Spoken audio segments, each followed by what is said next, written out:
बिस्मिल्लाहिर्रहमानिर्रहीम। अस्सलामुअलैकुम वरहमतुल्लाहि वबरकातुहू। साथ ये घर है तो दुकान पे जाना देर हो गई है, 10 बज रही है, 10:30 हो गई। तो अब मैं दुकान पे जा रहा हूँ। ये रास्ता है दुकान का, दुकान पे जा रहा हूँ, देर हो गई है। आज के ब्लॉग के अंदर दुकान दिखाऊंगा आपको कैसी है।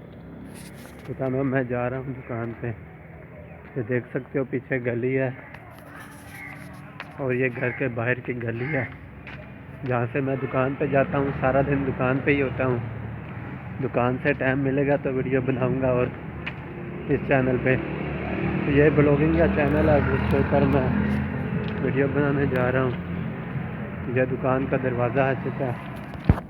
अब दुकान दिखाऊंगा मैं आपको यहाँ पे आके। ये सामने मार्केट आ गई है,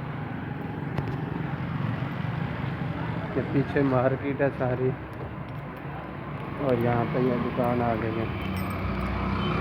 तो दुकान है यहाँ पे, ये देख सकते हो। ये दुकान आ गई है यहाँ पे, ये दुकान आ चुकी है। मैं दुकान के अंदर आ चुका हूँ। तो देख सकते